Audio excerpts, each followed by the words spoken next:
गदिला जवान बोलता, देख छोटका लड़िकवा मुँह खोलता।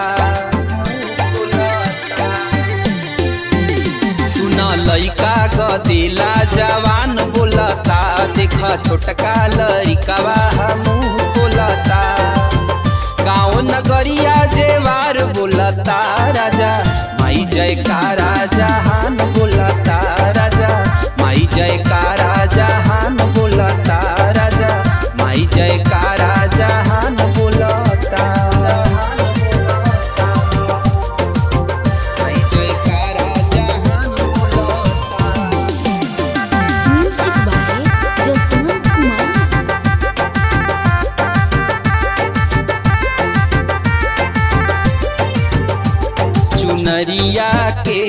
चुनरिया के जाई के लादी चुनरिया के।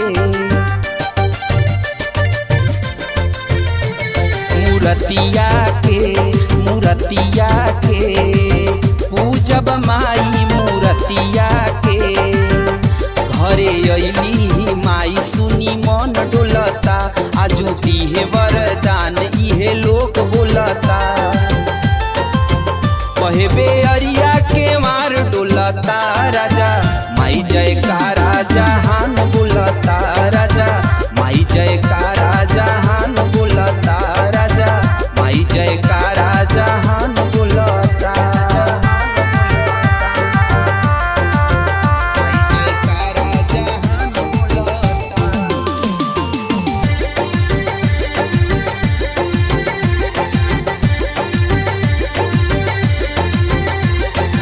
भैनी जी पाई दर्शन धन भैनी जी।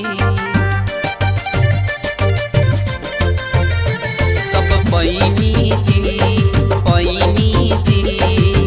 कके पूजन सब पैनी जी। देखी भारती मासूम का सोचता,